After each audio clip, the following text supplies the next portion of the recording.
శివాయ హర మహాదేవ. జై శ్రీరామ్, జై శ్రీరామ్, జై జై శ్రీరామ్.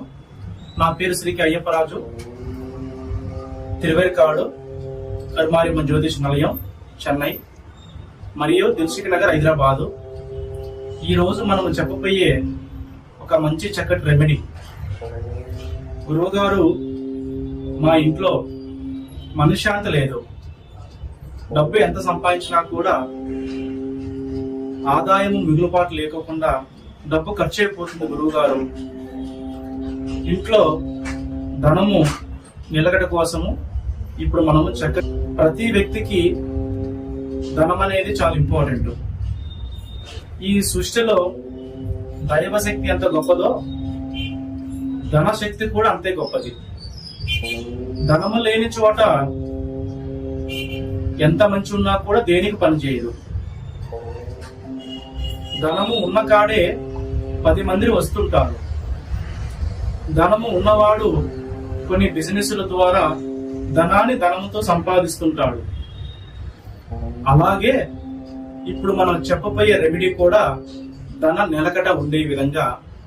ఎన్నో బిజినెస్లు కొంతమంది చేస్తుంటారు, దాంట్లో ఎన్నో సమస్యల ద్వారా డబ్బుని నష్టపోతూ ఉంటారు. మరి వాళ్ళ కర్మ ఫలితంగా డబ్బు నష్టపోతున్నారా, లేకపోతే కొన్ని సమస్యల వల్ల నష్టపోతున్నారా, వాళ్ళు చేసే ఫీల్డ్లలో చేసే వాళ్ళు తెలియక నష్టపోతున్నారా అనే విషయాన్ని పక్కన పెడితే, ప్రతి ఒక్కరికి అనేది ధనం అనేది ఎంత ఇంపార్టెంటో, ధనాన్ని సంపాదించిన ధనాన్ని మిగులుబాటు చేసుకోవడం కూడా చాలా వరకు ఇంపార్టెంట్ అనే విషయము. ఈ రోజు లక్ష్మి ధనము నిలవడానికి కొన్ని పరిష్కార మార్గాలు మనం చెప్తున్నాము. గురువు గారు, ఈ లక్ష్మి అనేది నిలవాలంటే మనము ఏ పని చేయాలి, దానికి మంత్రోపదేశము ఉంటుందా, లేకపోతే ఏమైనా పూజల ద్వారా ఉంటుందా, లేకపోతే ఏ గుడికి వెళ్ళాలి, ఏ పూజలు చేయాలి గురువు గారు అని కొంతమందిని మనం అడగడం జరిగింది. దానికోసమే ఇప్పుడు చక్కటి మార్గం అని చెప్తున్నాను.